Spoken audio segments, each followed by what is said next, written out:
होंगे ऑन खोलो भाई पीछे के। अगर नारी का शरीर मिला है, स्त्री का शरीर मिला है, तो इतना जरूर कहेंगे कि नारी के शरीर में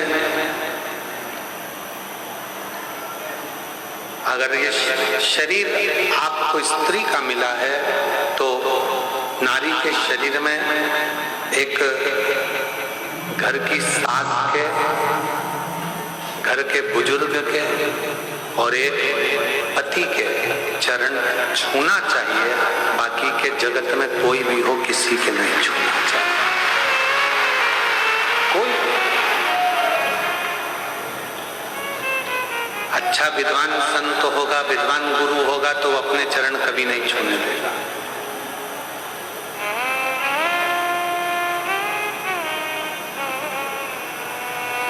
कोई सदगुरु होगा, संत होगा, साल में एक बार कभी गुरु पूर्णिमा महोत्सव आ गया, गुरु पूर्णिमा का उत्सव आ गया तो चरण भले छूने दे, चरण को स्पर्श करने दे, पर बाकी के समय स्त्री से चरण नहीं छुआ।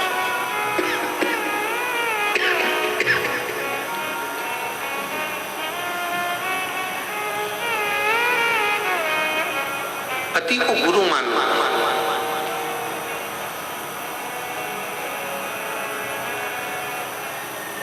आप उसके चरण का स्पर्श करें। शिव गुरु शिव महापुराण की कथा कहती है।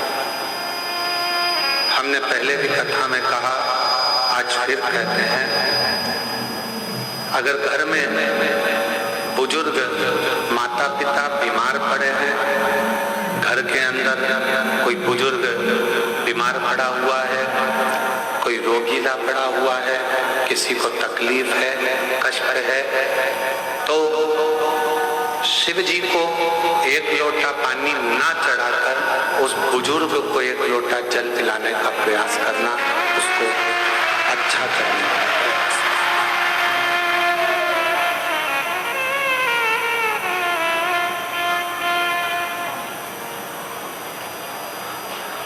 आज के जमाने में सबसे बड़ी परेशानी एक ही है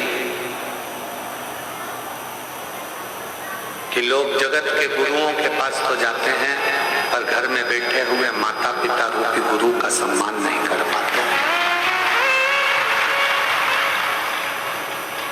और माता पिता से बड़ा दुनिया गर्भ में भी जो ज्ञान दे, निकलने के बाद भी जो ज्ञान उपदेश दे, उलझनों से निकालते निकालते तो हमें अपनी मंजिल तक पहुंचाते, वो जगत की एक माँ होती है।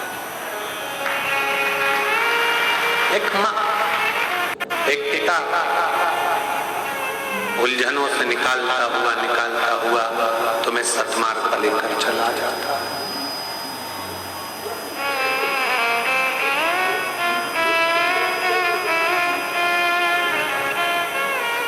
कई लोग कहते हैं कि बताओ, उनकी बहू ने हमारे पाँव नहीं छुए, उनकी बहू ने हमारे पाँव नहीं पड़े, चरण प्रणाम नहीं करा। जेठ के पाँव छूना है, थोड़ा दूरी से, चरण का स्पर्श नहीं होना चाहिए। नंदोई के पाँव छूना है, चरण यहाँ है, थोड़ा दूरी से, चरण का स्पर्श नहीं होना चाहिए।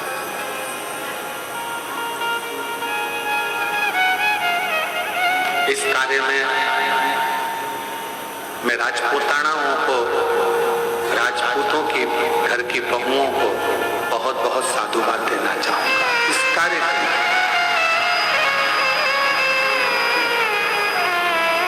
राजपूतों के, राजपूतानाओं के घर की जो बहुएं होती हैं, राजपूतों के घर की जो बहुएं बेटियां होती हैं, सिर पे पल्लू लेकर अगर किसी के चरण भी छूना है तो अपने पल्लू का एक सिरा लेकर जमीन को रखकर जमीन को ही वो प्रणाम करते हुए उनको नमन कर लेती हैं, खम्मा घनी कर लेती हैं।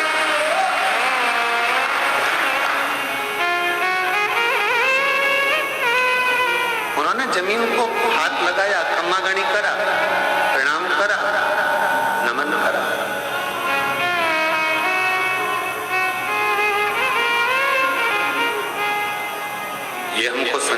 प्राप्त होते हैं।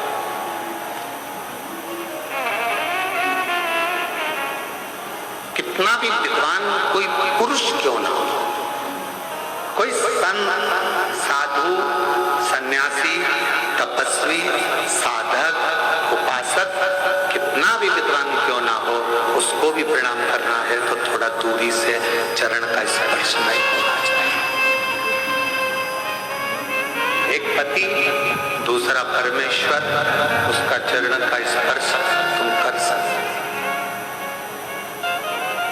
चरणों को छुओ, और किसके?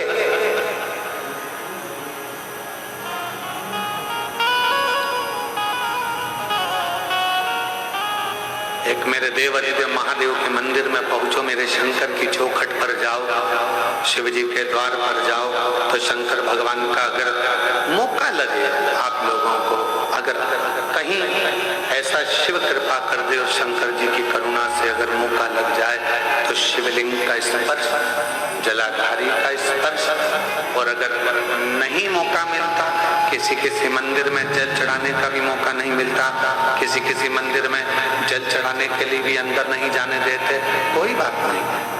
मन के हृदय में शिव को बिठाओ और भक्ति का जल अपने मन से चढ़ाओ, शिव उसको भी स्वीकार करे।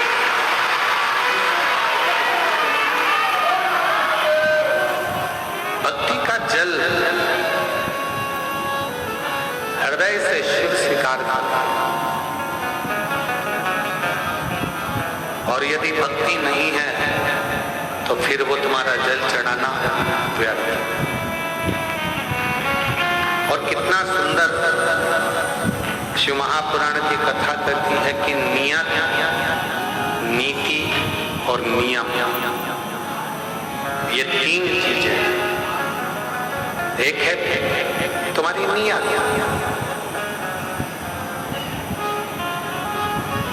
दूसरे नंबर पर है नियम, और तीसरे नंबर पर है नीति।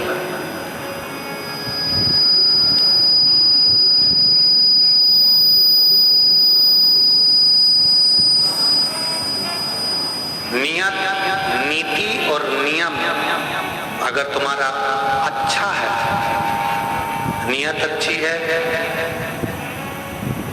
तुम्हारी नियत ऐसी नहीं है कि इससे काम निकाला बाद में लात मारा, काम निकाला और बाद में धक्का दे दिया।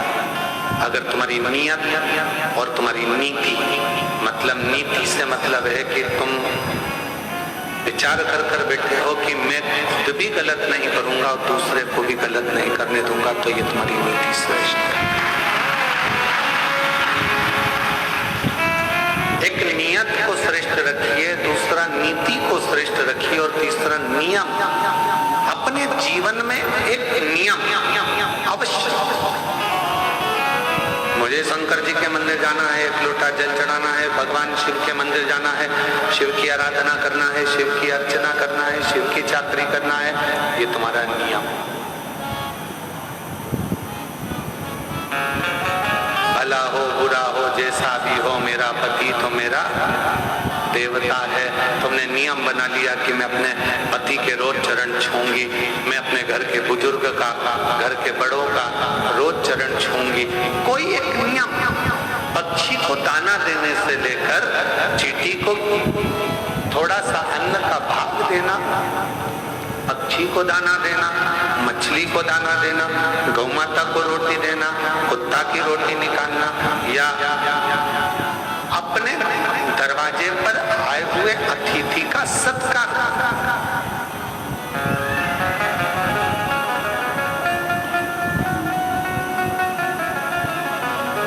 आप लोगों ने एक शब्द सुना होगा, अतिथि देवो भव।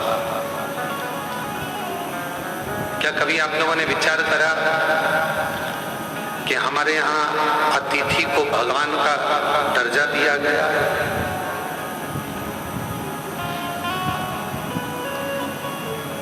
क्यों दिया गया? लिंग पुराण की एक कथा थी, और लिंग पुराण की कथा में कहा गया कि अतिथि देवो भव। एक सुदर्शन नाम के मुनि हुए,